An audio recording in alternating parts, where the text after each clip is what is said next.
প্রিয় ভাইরা, গুরুত্বপূর্ণ একটা প্রশ্ন। ইসলামী ব্যাংক বলতে বাংলাদেশে এখন অনেকগুলো ইসলামী ব্যাংক আছে। এই ইসলামী ব্যাংকগুলোতে টাকা রেখে আমরা তার লভ্যাংশ ভোগ করতে পারবো কি না, এ বিষয়ে ওলামায়ে কেরামের একাধিক মত আছে। কিছু ওলামায়ে কেরামের গবেষণা অন্তে তারা বলেন যে ইসলামী ব্যাংকগুলো আমাদের দেশের পরিসরে কেন্দ্রীয় ব্যাংকের অধীনে থাকতে হয়, দেশের প্রচলিত নিয়মকানুন মেনে চলতে হয়, যার কারণে এবং অনেক ক্ষেত্রে সদিচ্ছার অভাব বা ঘাটতি থাকার কারণে পরিপূর্ণ ইসলামিক না। যেহেতু পরিপূর্ণ ইসলামিক না, অতএব সেখানে টাকা রেখে সেটার লভ্যাংশ খাওয়া জায়েজ হবে না। এটা হলো কিছু আলেমদের মত। এর বিপরীতে অন্য ওলামায়ে কেরাম বলেন যেহেতু আমাদের সমস্ত ইসলামী ব্যাংকগুলোর শরিয়া বোর্ড আছে এবং সে শরিয়া বোর্ডে গ্রহণযোগ্য ওলামায়ে কেরাম বসে আছেন, তাদের দায়িত্ব হলো এটা ইসলামী পদ্ধতিতে চলছে কিনা মনিটরিং করা, পরামর্শ দেওয়া। তো সেক্ষেত্রে ওলামায়ে কেরামের এই শরিয়া বোর্ডের উপরে আস্থা রেখে তারা কি করছেন না করছেন ওই দায়িত্ব আমার না। আমি ওলামায়ে কেরামের শরিয়া বোর্ডের প্রতি আস্থা রেখে সেখান থেকে লভ্যাংশ খেতে পারি। দুইটা মত পেলাম কিনা? এই দুই মতকে সমন্বয় করে একটা তৃতীয় মত দিই আমি আপনাদের, সেটা হলো ইসলামী ব্যাংকগুলোতে টাকা জমা রাখা এক জিনিস, আর সেখানে বিভিন্ন মেয়াদে কিস্তিতে টাকা রেখে লাভ খাওয়া আরেক জিনিস।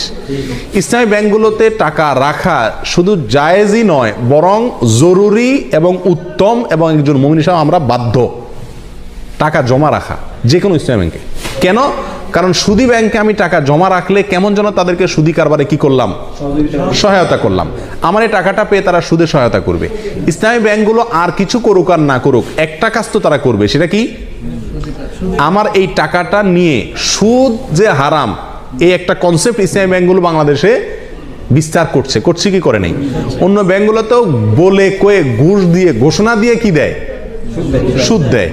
আর সুদ যে হারাম এই কনসেপ্টটা ইসলামী ব্যাংকগুলো বাংলাদেশে একরকম প্রতিষ্ঠিত করছে। বাস্তবায়ন যাই হোক এটা জানাইছে, এলএমটা তারা প্রচার করছে।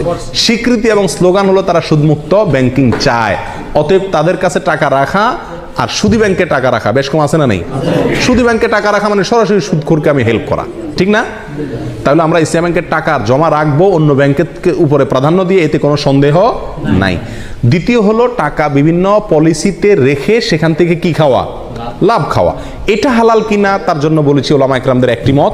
অনেকে বলেছেন যে এটা হালাল, কারণ এখানে শরিয়া বোর্ড আছে, ওনারা দেখছেন, আমার আর ভেতর দেখার দরকার নাই, বাকি দায়িত্ব তাদের, আল্লাহর কাছে তারা সব বিষয়ে তো আমি গভীরে যা দেখার দরকার নাই, জরুরি না।